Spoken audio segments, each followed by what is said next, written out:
Good evening, everyone. Welcome to Sewing School and our live Q&A, the first of many Mondays to come as we send you off on your sewing journey. No matter where you're at, we're here to answer your questions and to help get you on your way.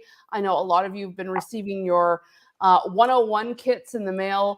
Sewing 101, Serger 101, Embroidery 101, and Quilting 101 is coming in the next little bit. I sent an email to people today updating you guys on Quilting 101. We're trying to get lined up for in-store and online for Quilting 101.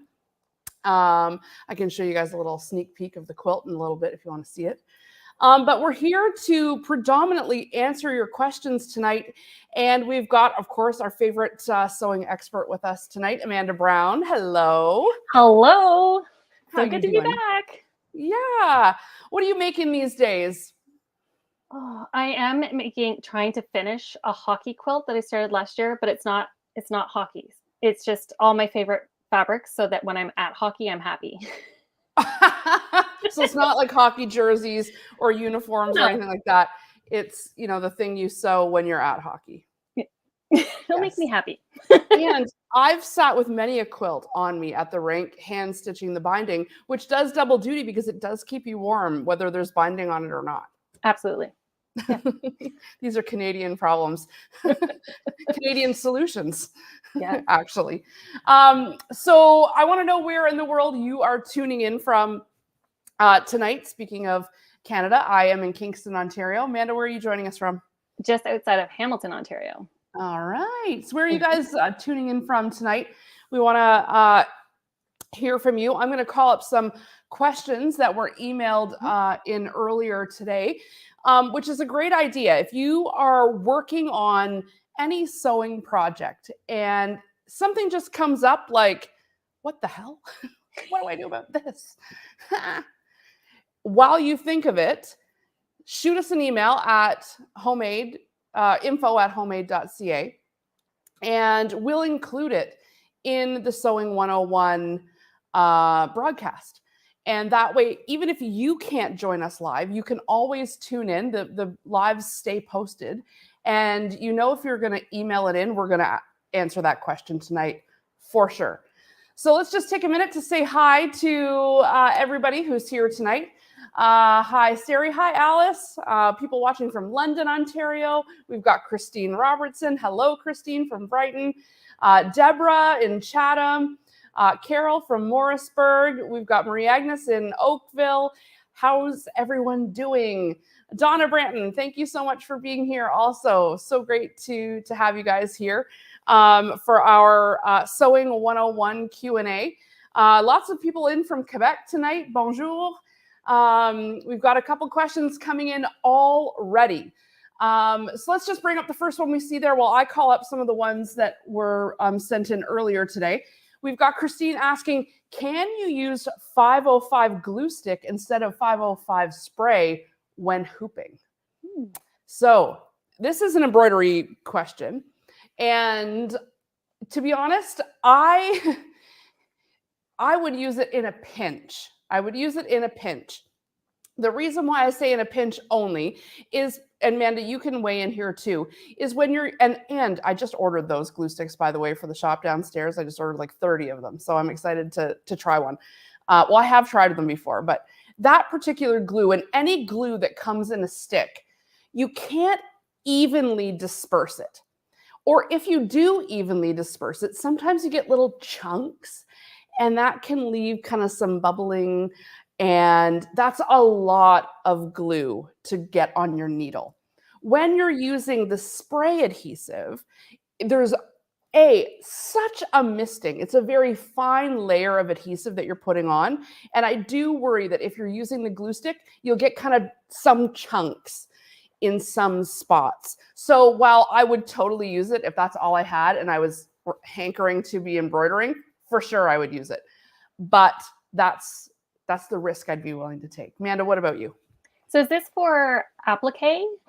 Like, what are we using the 505 spray? I'm guessing, and that's a good point to clarify. Christine, let us know. I'm guessing she's hooping up her stabilizer and floating her fabric. That's my guess.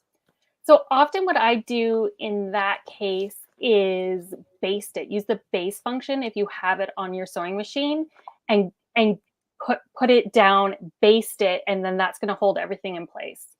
For sure. And we do go through basting in Embroidery 101. It was in the hooping video. The glue stick or the spray? The spray was. Yeah. Yeah. So the basting function, if you have, so would you use the basting function with no glue at all even? You can hoop your fabric if you have no glue, like hoop your fabric. Or I will sometimes pin if my fabric that I'm appliquing is going to be a larger area, then I will pin it in the middle where I know it won't baste to hold it and then baste around it. So it really gets into like knowing what you're doing and where you need it to hold. But yeah, I wouldn't often use a glue stick in place, but I do sometimes. I know. I mean, in a pinch, this is not open heart surgery that we're sewing someone up. This is just, you know, if it totally screws up, it's probably not the end of the world. And so this is just advice, you know, you can take it or leave it from experience and from lots of experience. But yeah, I mean, I've been known to totally go rogue in a pinch because sometimes I'm like, no, I need to just try to do this now, or this is when I have the time. And of course I'm out of basting spray. You know what I mean? So, or sometimes I just take the speed down slow and then I put my piece on and then I just slowly like push out any wrinkles that are coming. But if your piece is not completely flat, it's going to work out. I mean, you do want to try to make sure that whatever you're putting, either if you're hooping with your fabric in the hoop or you're floating it over top, which is what I've sort of told the Embroidery 101 people is my preferred method. I kind of gave a little pros and cons list for fabric in the hoop versus fabric floating your fabric, and I tend to like floating. What do you like, floating or in the hoop? I do float it, but I just wing it. I baste it and hope for the best. I know. Well, I mean, everybody's hoping with the basting that it's working, for sure. I'm just going to go down to a couple questions that we've got here.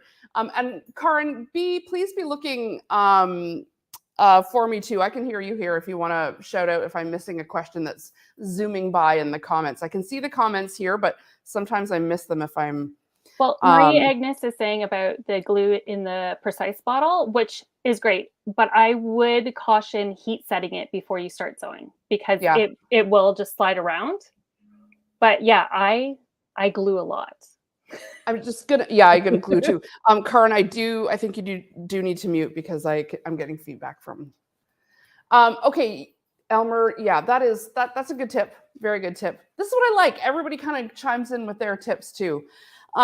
Jennifer Carroll, who is new to embroidery but has taken off like gangbusters. She even got a new 550E and has been breaking it in even before the class, patiently waiting for class to start, kind of, you know, getting ahead, and she's done a few stitch outs, and I would say she probably has even learned some tricks of her own by now.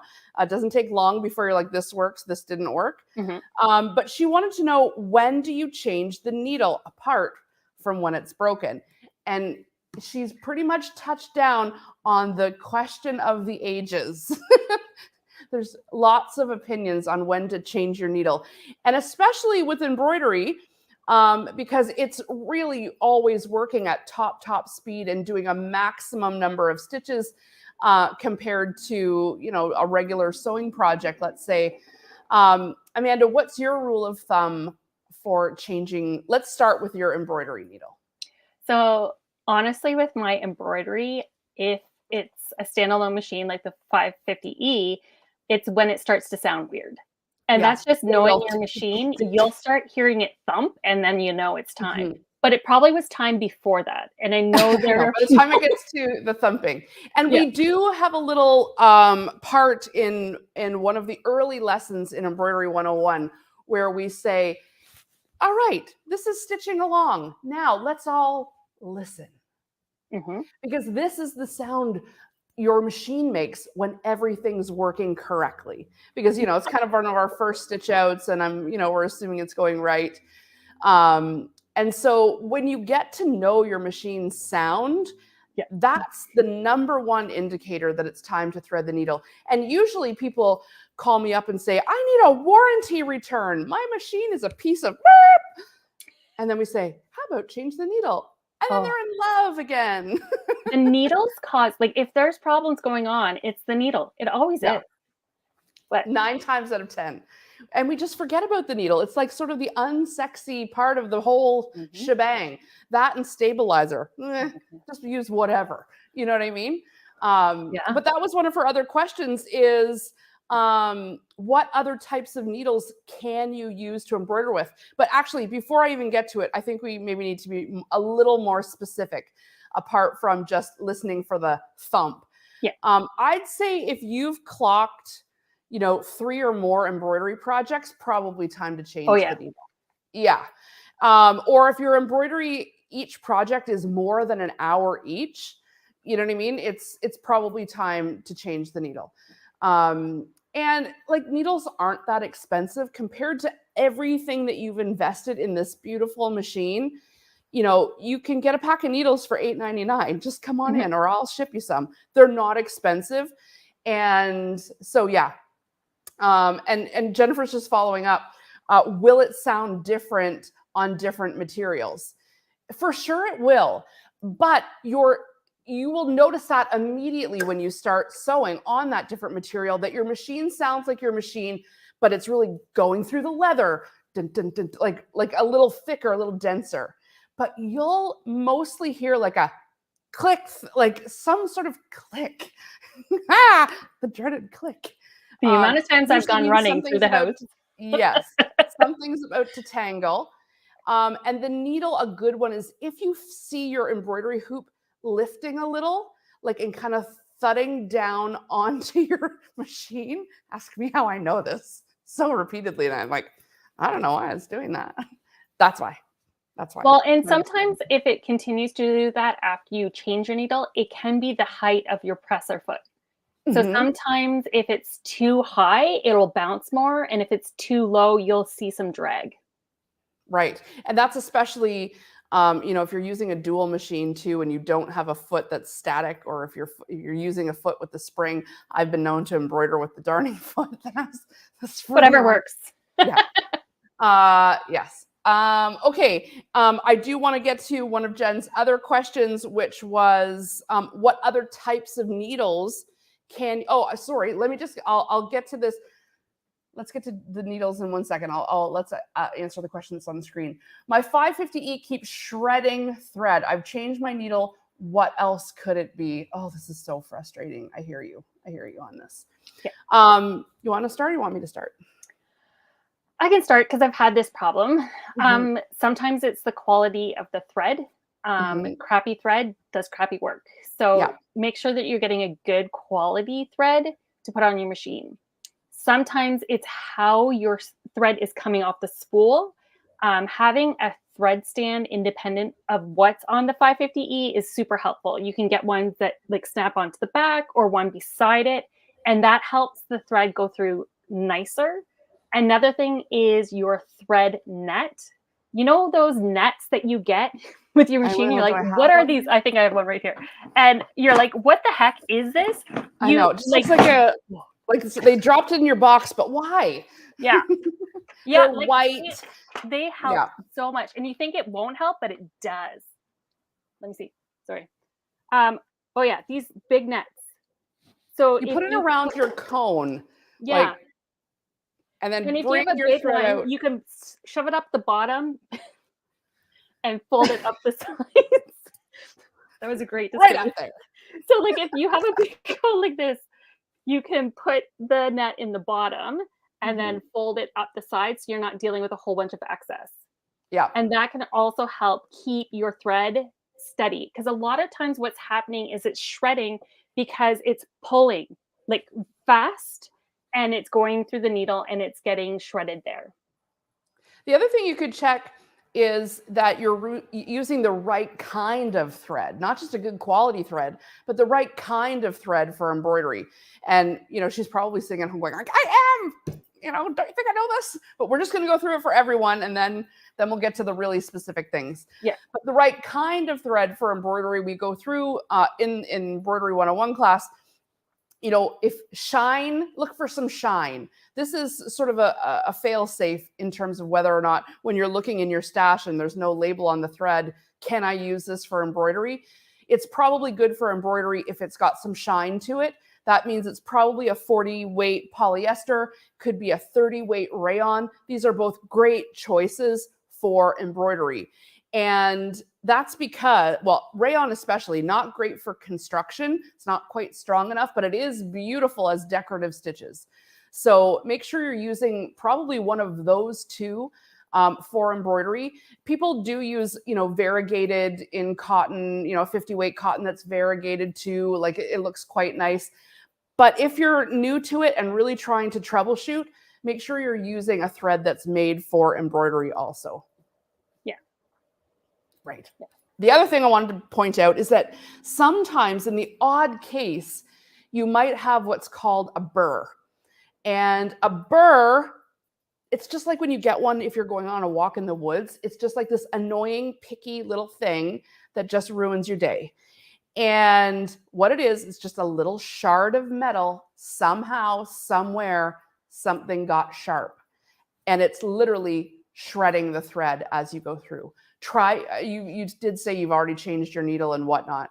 But you may need to change to a bigger eyed needle. One of Jennifer's next questions were what kind of needle to use, what other different types of needles we were going to get to. And we suggest a blue tip needle if you're using an embroidery machine that's a Janome machine, or any embroidery machine really. A blue tip needle is great. But maybe you need to switch to a purple tip needle with a bigger eye if need be. Amanda, what do you think? Yeah, like really, when it comes to embroidery, is kind of mysterious. It's one of those things where you have to try a bunch of different things. Sometimes, yeah. And whatever happens that works on your machine is right for you and your machine. Mm-hmm. So like this goes along with like bobbin thread. I had one machine that only liked one brand of a specific bobbin thread. And that's just how you know your machine and you use what works. So try out a couple different needles, and it might just be the combination of the eye size, the eye height with that particular thread. And we're looking predominantly, if you're going for a different brand of needle, for embroidery, a size 11 needle is sort of the standard. But like I said, I've changed to a leather needle when I've been embroidering on leather. I've changed to a denim needle when I've been embroidering on denim. But when you're doing something just sort of general on regular kind of quilting cotton or a thin regular fabric, a blue tip needle should serve you just fine. Let's go to Suzanne. And she has a Serger question. If you're going to use woolly nylon to do a rolled hem, how many spools do you need? Well, Suzanne, how good do you want it to look? Because I'm a firm believer of using 2 woolly spools, even though the general rule is 1. When we did rolled hem in our homemade event this year, we did rolled hems, and we used the woolly nylon from Wonderfil called Soft Lock. And I sent everyone 2 spools just so that they would get to have the luxurious full rolled hem. I just think it fills the gaps a little more. Amanda, what do you think? Yeah, like if you have 2, throw them on there. Yeah. Do not put them in all 4. You will hate not in the needles. Do not no. Not in the needles. You want them in the loopers because listen, that's what does the looping. The loopers in the serger. But I did try it. I did try it. You won't even fit that woolly through there. I have tried. No, there was many swears that day. Yes, and you want to know what? Sometimes you can barely fit the woolly through the. I mean, the air thread serger sometimes is tough with the woolly because it's got to get all through. Mm-hmm. You can do it though. We did it. But yeah, 2. So lower looper, upper looper. That's what I suggest. If you only have 1 spool, lower looper. Yeah. But also try to make the other 2 or 3 the same color. That's really going to help you disguise what else is going on to give you that perfect rolled hem. Yes. So I hope that helps you, Suzanne. Okay, let's go to another question here from Jennifer. We kind of covered this a little bit. She was asking the sounds of the machine. Will the machine make, different sounds? Um, okay, this is a good general one. Could be for embroidery, sewing, serging. When do you bring in your machine for service apart from when something is going wrong? How often? Don't ask us. We're probably the worst offenders. We are. I know. Oh gosh. It's a good thing I have Janome and they send me so many machines and they do the servicing. And now there's a technician here. Because if it was just up to me, I'd just be like living off borrowed grease, whatever's left over in there. But I think some people swear by twice a year. We tend to tell people when they're buying a machine once a year. But I mean, it's sort of like getting a massage. Every time you go, you feel better. So every time you clean out your machine, now I don't think you need to give it oil all the time. If you sew a lot, and by a lot, I mean more than once a week, then I think every 6 months to a year, if you're on the lower side of that, once a year is probably fine. Or once, what do you think, Amanda? More? What's the official response? My official response is you should take it in once a year. Yeah. If you're sewing a ton, you may find that you need to take it in around 8 months. But really, a lot of the issues that will come up is preventable. They're preventable if you just clean it out. Clean out your machine, because I'm guilty of not doing it. My machine tells me when I should, and I say ignore. And just clean it out often and pay attention when you're having problems with it.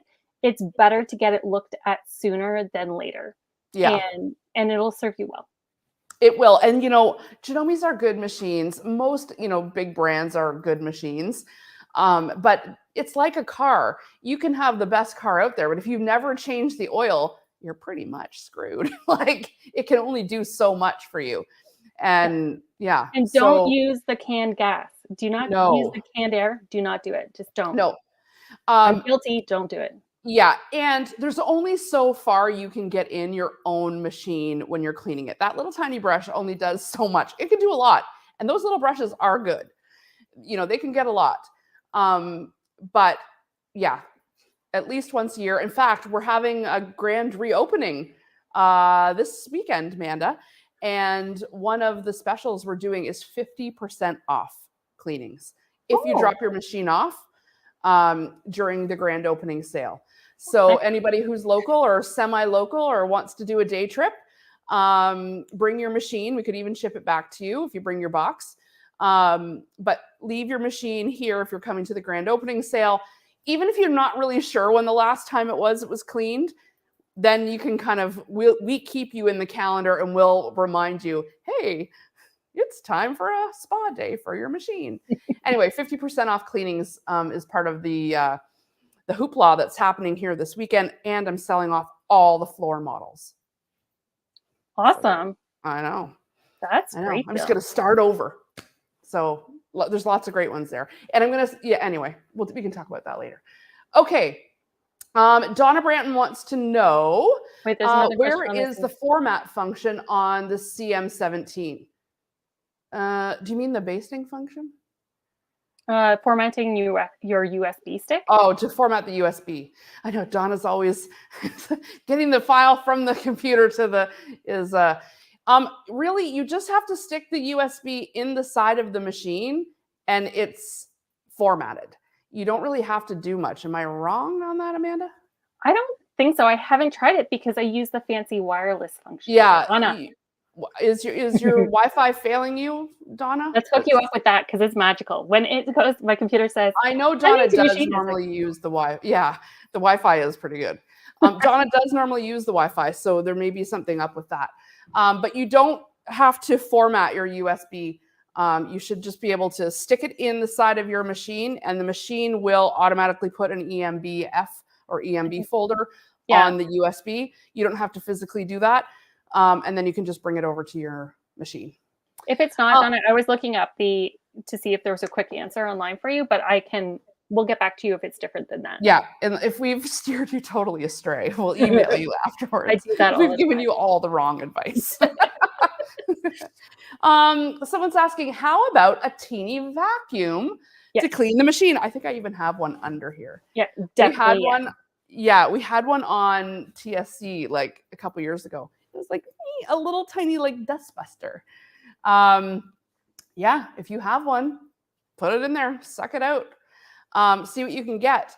But what Amanda was saying about the canned air, like not to spray air in there or blow anything in there, that's a big no-no. Canned air sometimes has trapped moisture in it, which is the big reason why they do not recommend you blowing canned air into your machine, because you're literally just spraying moisture onto parts that need to stay dry or lubed with oil.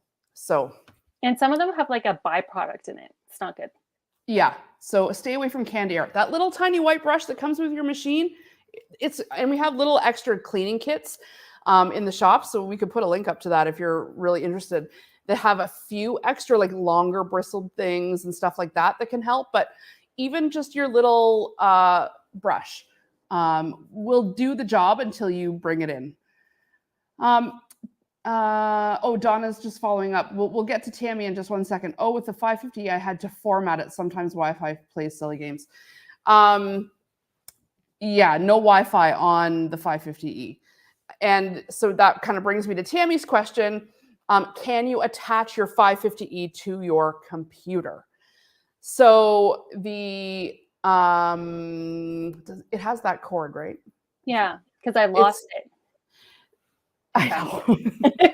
And I think the new version of the 550E does not have the cord. Am I right about that?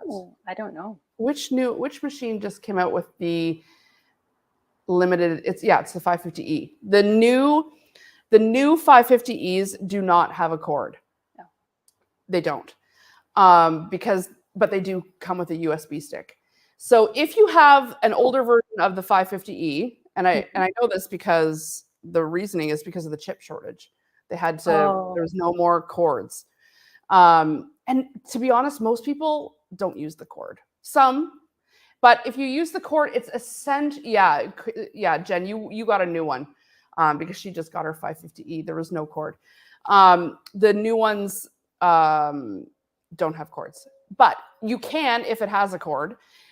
Or if you have one of those cords that has like the square, what's that called? It's not USB. It's like the other kind. It's more like a printer cable. Mm-hmm. You can try plugging the machine in to the USB stick to your computer, and then it'll just be a file like the same way the USB stick would be. It's not much easier or harder. And once you get the hang of it, like a printer cord, Christine's saying, for sure. Yeah.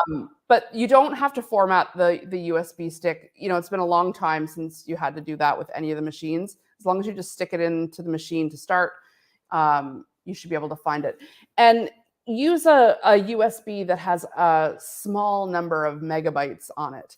Like, you don't need a whole gig to transfer over a couple of files, and don't keep all of your files on that. Have that just be your transferring USB, because your sewing machine doesn't have a super sophisticated computer in it for memory. It's doing other things with its brain, not remembering. So there's a little bit of memory, but you don't want the machine having to toggle through hundreds of files to get to what it's looking for. So a USB with very small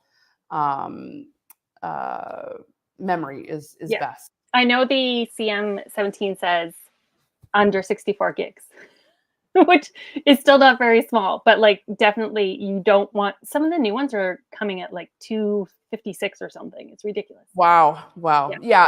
I know there was a chart a while back that Janome published on a Janome Life blog that showed each machine and what size USB that was optimal for that machine. And when I looked at that list, because I debated including it in the Embroidery 101 textbook, something so that people knew, and I was like, I don't think anyone even has these machines anymore. It was going pretty far back. And, I think it's suffice to say, just try to use one that's fairly small. Which means cheap too, which is great. It also means cheap. Yeah, the one thing we buy for this hobby that's cheap. The All one right, and only. Christine Robertson, does the 550E have a better USB port so that inputting and removing a USB all the time does not damage the port? I've never had problems. Yeah, I haven't had any problems with that either. And I don't know if there is such a thing as a better USB port, or are they all just kind of like I just think try they're not about the to. same. I think more often than not, you damage your USB. But if that happened to your machine, just take it easy when you're putting it in if that's something that you're worried about. But I wouldn't say it has like a better or worse one than any of the other machines. I think Genoa's probably like, this is our standard USB port. This is one we're putting in all the machines. And I'm pretty hard on my stuff, and I didn't have any problems when I had the 550E for, I think I had it like for 3 years. It was fine. And I would leave that sucker plugged in and hit it and stuff. Like, don't do that. Oh yeah, I'd be walking around taking the machine and the USB is still stuck in the side, dangling. I'm banging it with my leg, like all the things. Because here's the thing, when you do this for work, and sometimes I'm taking machines home or I'm bringing them here or blah, blah, blah. I'm carting them to the studios. I'm taking them on planes. Like, yeah. Another question we had here was, is there any standard maintenance we should be doing? And if so, how often? You know, we kind of talked about that with the cleaning, but the other thing is the oiling, and that goes part and parcel with the cleaning. Your technician, if you bring it to us, he knows exact spots in your machine that need oiling. Some of them are pretty accessible to you if you wanted to do it yourself. Others are a little deeper inside the machine that need oiling, and sometimes he's taking off the cover and stuff to do that. So yeah, oiling, cleaning out the thread and the dust. The other thing that's really great about most embroidery threads, if you're looking for that shine, is they're mostly dust free. Yeah. So embroidery, for the most part, unless you're using a really fuzzy fabric, you know, it's not as bad certainly as if you're quilting and you've got quilt batting going in and out and all that kind of fluff. So definitely, like, make sure that you're checking your manual for your machine, because sometimes there's little things that they're suggesting you do that we don't really touch on because it's not for every machine. So check it out and make sure that you're doing what they're suggesting. Yeah. And people are chiming in here. I can see Sarah's saying, if you're concerned with constantly putting it in and out of your machine, you can buy an extender. Then you leave it in all the time and you can connect and disconnect from the extender cable. That's a good idea. That's a really good idea. Sherry, Deborah, type faster. Yes. There was one other suggestion. Can we go back one a little bit in the list? Maybe I can find it on here.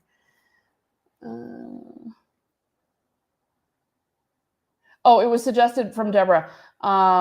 It was suggested to me to buy one of the USB extender cords. That way you can leave. Oh, did I just read that? Or maybe they're both suggesting the same thing. Okay. Yeah. I'm up to speed. No, those little hubs, and they're not very expensive. You can get those. And that also gives you the option to plug in a couple different ones. Right. But don't confuse your machine. I know. We have another question here. Do you need to use the lock function, either when changing the thread, needle? When do you use this? Is this compulsory? Okay, we'll give you the Genome answer. Yes. Yes, always use it. Always use it.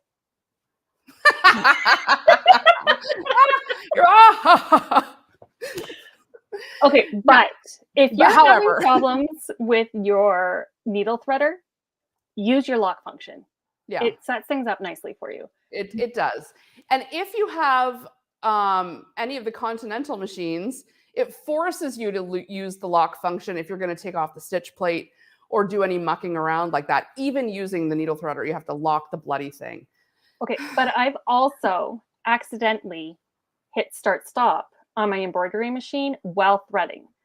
So and that's why they do that. That's why that's the official answer. Those hands like go whoop, really quick because it's going for you.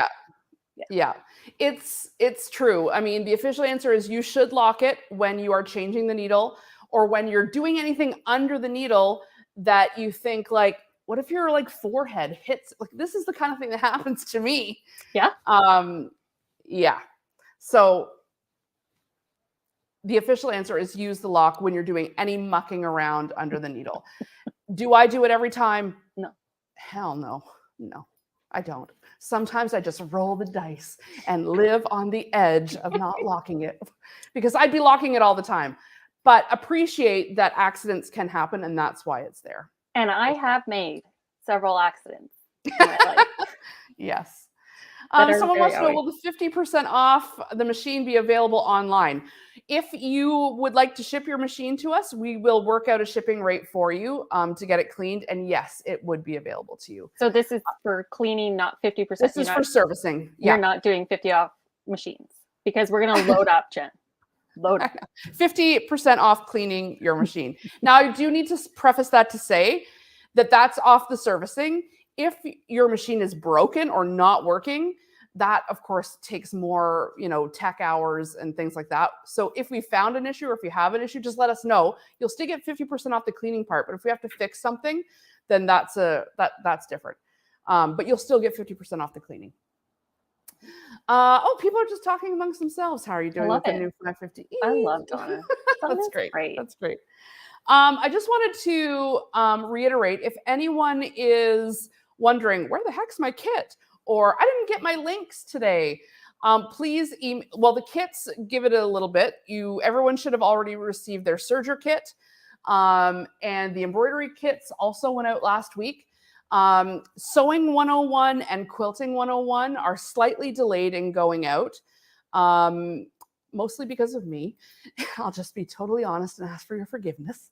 But the Quilting 101, I'm really just testing the pattern. I don't want to give it to beginners and have there be anything wrong with it. I really want it to flow. I've written the pattern if you're interested in seeing, because I think even some of the more seasoned quilters might just like the simplicity of the beginner quilt that we're going to do in Quilting 101. This is it. It's got a big border. I wonder if maybe I'll put it up above, in front and above. So it's got this big border. And then all of these very simple but foundation quilt blocks right in the middle that kind of look like, sorry, that Serger's making that impossible. Hold on. It's if you're experienced at all, it's a pretty quick quilt to put together. It measures 60 by 60. And of course you get all the stuff. No backing. We're not giving the backing on this quilt. We're giving the batting, but we're going to let you choose your backing. Since the front is you could go so many different ways with the colors. I chose the Tula Pink, Moon Garden. These are the birds. Gorgeous. And anyway, so we figured people might want to choose their own backing to have a little bit of fun since it's so solid on the front. But this is it. It was sort of a modern take on a beginner sampler. And that's what's coming in Quilting 101. And so if you're up for a real quick and easy quilt and you want all the stuff, this will be shipping out very soon, in the next week or so. I'm just perfecting the pattern for you and getting it back from the printers. And then the other, Sewing 101, we're just waiting on a back order of those beautiful rainbow fabric shears. Those are coming, and I didn't want to send the kit out without those beautiful scissors because they're such a staple. I know lots of people watching have those scissors, so those are coming too. So you can go to homemade.ca if you're interested in signing up for any of the sewing school classes. They're going to be ongoing, and we're going to continue doing these Q&As every week, Monday, 7 p.m. Eastern. And you can email your questions ahead of time. Thank you so much for doing that tonight, Jen. That really carried us tonight on this first one.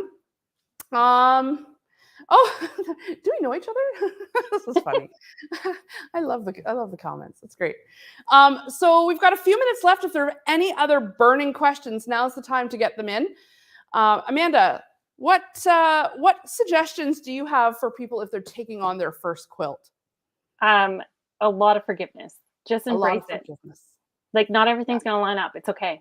It's you just need to practice. Once you get there, you'll get there. But it's all about the journey, and every mismatch point, every mistake that I made on my first quilt, one, I don't remember them 12 years later. And two, I love it just as much. It's just still going to be good. Yeah. And with the Quilting 101 kit, we're starting, and for anyone who's already done a quilt with us, this will feel like old hat, but you'll also see how quickly this will come together. But we're starting with, just patches, like just this is the first one we're doing, is just the squares. And then so you can kind of see this block right here, 4 squares, pretty easy. Then we, move up to doing a couple half square triangles. And then, learning how when you put them together, look at what, these are half square triangles too. We're learning flying geese here, flying geese here, and strip piecing here. So there's a little sample of all these different quilting techniques in this quilt. And yeah, so this is a great way to, practice your skills. If you've never made a quilt before, you can definitely make this first timer quilt. All right, let's see if there's any other questions at the bottom. If we have ordered 3 classes, including the quilting, will our products be held back until the quilting one is ready for shipping? We can set, it probably is being held back. But if you would rather any of your other ones go out sooner, please just email us and we can shoot those off to you so you don't have to wait. Just email us at info@homemade.ca and we can send you out the other ones ahead. No problem at all. I love that you got all 3 classes. Like you got 3 classes. That's pretty awesome. You're going to have so much fun. I know. So much There's fun lots this winter. People who are doing all of them. I'm like, wow, you're in Quilting 101 and it's amazing. It's great. It's great. I know Leanne is doing a lot of them. I'm not sure if that was her that was commenting because it just says Facebook user on my screen, but lots of people are doing more than one, not even just all of them, but definitely more than one. I love it. Yeah. Sorry, it says new I can't quite read it because we just have to scroll up I can read it, Jen. Yeah. Will this class be available online anytime you opt to sign up? Yes. Yes, exactly. So if you're going to join in, I say get an embroidery machine. It's so much fun. There's so many cool the things out embroidery there. machine is so much fun. It's sort of like you get such satisfaction out of the embroidery machine because it stitches out whatever the heck design you put in there. It's not like sewing where you hope it turns out. It always turns out because it's like the machine. It's like using a printer. You can never draw that. You just press print. There are really so many what cool you're doing things with embroidery, and we go through this in the class, is you're learning how to set your machine up for success. That's really what the embroidery class is all about. And I should let you know that anybody registered in any of the sewing school classes gets 10% off any new machine. And we can ship it to you with your kit. I know lots of people here took advantage of that. They were been sitting on the fence for an embroidery machine, or they were sitting on the fence with a serger.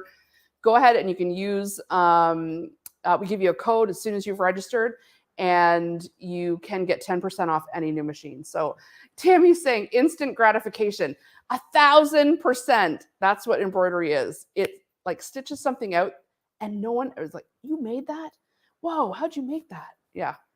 Anyway, Carol, if I want to take a serger class, do I have to take it now? This is the beauty of sewing school, because we're going to be doing these lives to help you answer your questions every single week. It doesn't matter if you're starting tonight or if you're starting in 6 months. We're going to send you the kit. We're going to send you the classes, and it all remains the same. So you can pop in and out wherever you are in your sort of sewing journey, whether you're doing embroidery, whether you're doing the serger, whether you're just doing Sewing 101.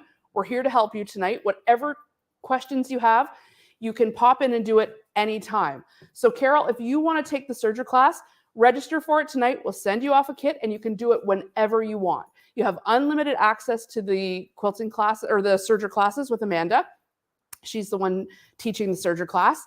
And we're going to continue these lives. So we're happy to keep answering all your questions as they come about as we're going along. Tammy's saying, unlike quilting, there's no waiting. It's done when you take it off the machine. It's true. It's true. Christine's also asking, will we have a class for the digitizer? So this is one we've been talking to Anne Hine about with Janome. She's agreed to do one. This was before we kind of moved in here. I should revisit it with her. But Amanda, how are you on artistic digitizer? I can do basic things, but I do use it. Yeah. Like it's but one Anne of those. Hine is like the queen of artistic digitizer, and she was willing to come here and film it. No, So I I should think really figure that's great because it's one of those softwares that has so much capability, and Yeah. I use it for a couple like regular things, and I know how to digitize pictures, but like people that use it all the time to its full capability, like Oh, it's so powerful. it's so powerful, and I feel like we get, like, just a tiny bit of it when we're just, like, you know, fiddling around. Mhm. So, when I've spoken to Anne about doing the class, what I thought was, let's put together, like we always do, 3 digitizer projects. One basic one, and then one where you're, like, digitizing a photo of your pet or a painting Yeah. that you did, and really go through the gamut of what you can do with this software. So, I do think that that will be popular, and it is on our radar, Christine, so just give us a bit of time. We'll continue to be updating the sewing school library. So that's our plan. We're also planning to add free motion 101 to the sewing school library too. Fun. Which embroidery machine do you recommend? I have the M7. Well, that's a fabulous sewing machine. Uh-huh. So yeah, so you've got 2 ways to go.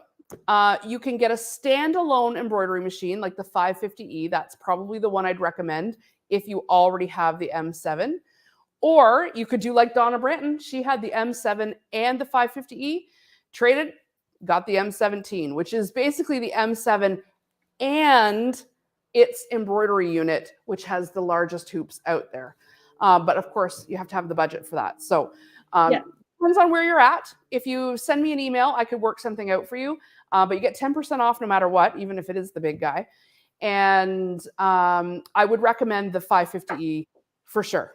For sure. Yeah, and, like, the one thing when people are looking at buying an embroidery machine is, for me, it's deciding whether you will sit and watch your machine embroider the whole time or if you wanna be sewing, because Yeah.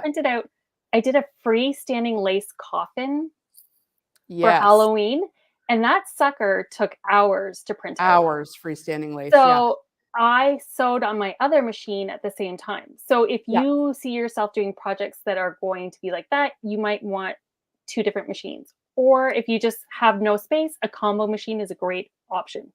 Yeah. Donna says she has no regrets trading it in for the M17. Oh, I mean, Donna is producing beautiful, beautiful work on her M17. You should see these Christmas tree skirts. Donna posted in the group because they're just gorgeous, the stuff that she's Mhm. making. And it's because she's got the hoop that's like, It's giant. now the hoops that come with the 550E are pretty good too. Mhm. You get lots of them. So I would suggest that. Someone saying free motion. I thought it was question mark, but it's exclamation point. Yeah. I was going to say, Free motion is what's the great. art of moving the fabric and stuff? It's my favorite quick way to finish a quilt. Yeah. Yeah, because if I Over don't have straight line time quilting? no, that takes so much time. I can free motion a quilt in no time. Like just meandering. Yeah, meander it up, and then if you really are short on time, it's a really wide meander.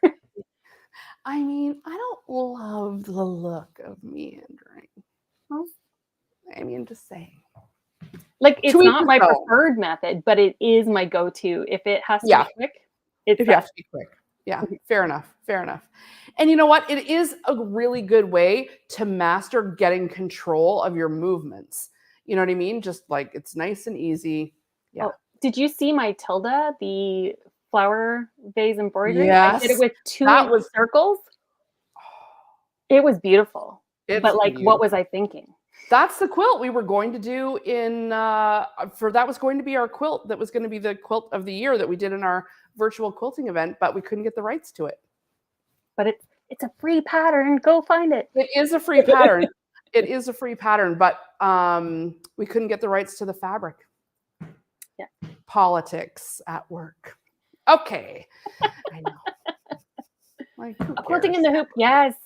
There Yeah. there are so many I made a really cool, it wasn't a quilt in the hoop, but a quilt block, which was an applique unicorn, all done on my embroidery machine. It was so cool. From Wow. Urban Threads? Urban Yeah. Threads. They have Yeah. cool ones. Sari's saying, I'm interested in quilting in the hoop class. If you were in one of our previous quilting events, one of the classes I do the quilting in the hoop. So if you were in the Lottie quilt along, you will have that lesson down in your bank of videos But of there's quilting in the hoop. also the ones where you applique and do the whole thing. That it's just not the actual quilting afterwards. What do you mean? Oh, like as you go? Yeah, like Yeah. it's a whole like design done in the hoop. Oh. Yeah. Like there's a company Hoop Sisters, I think, Oh. that do all these crazy quilts in the hoop. All right. I'm gonna look this up. Yeah. Obviously, it won't be me teaching it. Or I'll go down that rabbit hole and I'll be an expert in no time. That is what you do, Jennifer. It is Every what I time. do. I do. But that's the thing. I just get obsessed and then I love it so much that I'm like, let's spread it around. How are we doing for time? We must be nearly almost 8 o'clock.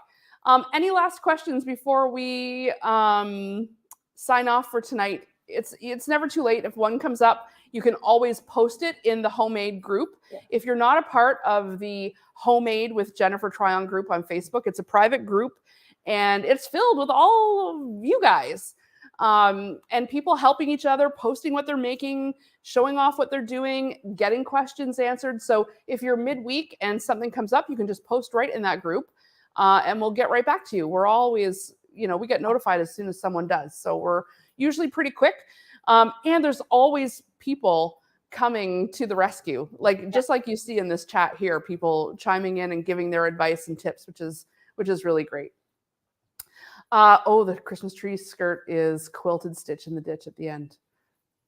See, I love embroidery. You can do so much stuff and then you bring it to your regular sewing machine after and you kind of put it all together and it's just amazing. Just amazing. Amanda Brown, thank you so much for being here tonight. This was informative. I think, let us know if this helped you guys, because obviously we don't want to just be spewing hot air out into the universe. We're hoping everybody's becoming more inspired and getting a few tips and tricks along the way. And I'm sure there's going to be repetitive questions and answers. No problem at all. Yeah. Well, and I feel like embroidery will be one of the ones that we get lots of questions from because it is so mysterious. Like I remember learning and I'd be like, what do you mean stabilizer? Like there's a lot to it that isn't the same as just cutting pieces of fabric and sewing them together. There's more like background stuff. It's true, but you know what? Just take Embroidery 101, Amanda, and it's going to answer all those questions. We go, but also to be fair, it is true. Sometimes we take it for granted where we're just like, just do it. Because especially with embroidery, once you start doing it, it's like, okay, I'm getting it. You know what I mean? And it's like baby steps. If I were to say to you all at once, you need this kind of stabilizer, this kind of hooping, this kind of, people will be like, what? It's a baby stepping kind of process. And then you build on your knowledge. And, by the end of the class, we're doing an in the hoop project, Amanda. The last one, it's this, is it right here? The pouch, I've showed it. With the zipper in the hoop, it still blows my mind. Yes, the zipper in the hoop. Blows my mind. And you even adhere stuff to the back of the hoop. Like you take the hoop off, tape fabric to the back of the hoop. I love doing that. Put it back on. It's like kind of mind-blowing at first, but you'll be able to do it. You will be able to do it. Just follow it step by step. And just a little tip, if anyone's getting to know, if this is your first time taking a class virtually like this, sometimes it's nice, just the way you've done tonight, is just put on the video and listen. Don't try to do anything at first, especially if you're super new and it's a super like threading or, something where the first time you're looking at it isn't the time that you're trying to actually do it. Sort of passively watch the video and then put it on again when you're actually at your machine. The learning curve will be much, much like greater or lessened, I should say, if you do that, because you'll sort of imprint a little bit on yourself. And going back to like our very first question, when you just said the back of the hoop stuff, if you don't have the 505 spray, tape your fabric in. Just tape it in. It's in the kit. Yeah, tape it in. I forgot about that. Like, and I was teaching embroidery on Friday, and I talked a lot about taping, but just tape it in. Yeah, tape it for sure. We included a roll in everybody's Embroidery 101 kit because it's super useful just to keep your stuff taped down. it doesn't matter what's going on outside the hoop. Like Yeah. tape it, pin it, clip it, you know what I mean? Spray it. As long as the middle is flat and you can get rid of it at the end. I've just sent everybody straight up masking tape. I mean, I probably wouldn't use like electrical, like what is that? No. Duct tape? No, like A low tack tape. yeah, I've used Scotch tape, like the clear tape. I know. Has to be washi tape, yes. Washi tape is great. Packing They tape, do no. no. Packing They tape, do no. sell what's called embroidery tape. Yeah. There's a link in the embroidery files class that I sent today to OESD. They've got lots of those kinds of supplies. But you don't have to buy the fancy stuff. Masking tape works just fine. Mhm. Anyway, everybody has a roll of it in their kit as it is. So And it's pretty. Is it purple? yeah, I know. I was like, well, if I'm going to send masking tape, I might as well send purple. Jennifer. You know, I know it's cute. Well, Oh we my have a choice. If you're watching this and going like, you know what, I think I would like to do it. There's still spots. Just visit homemade.ca and look for sewing school, and you can choose whichever course you're interested in, and we're here to help you out, and we'll get that kit shipped right to you. Yeah. All right, I really will say goodbye now. Thanks so much for being here, Amanda. No problem. See you soon. We'll see you next week. Bye, everybody. Bye.